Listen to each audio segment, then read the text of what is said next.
Kanglon chumna Facebook page hangduna madi YouTube channel hangduna aphaba kanaba video kya thagaladi like share view se yamde kanada ba wathi warem zong nok phade memes ngautlang phaidang gi oiba video post live ka thawradi viral satuna like share view yami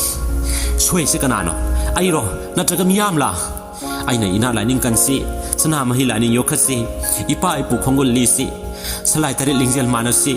asumba asengba wari thiduna mihamda warol sandorli haiduna live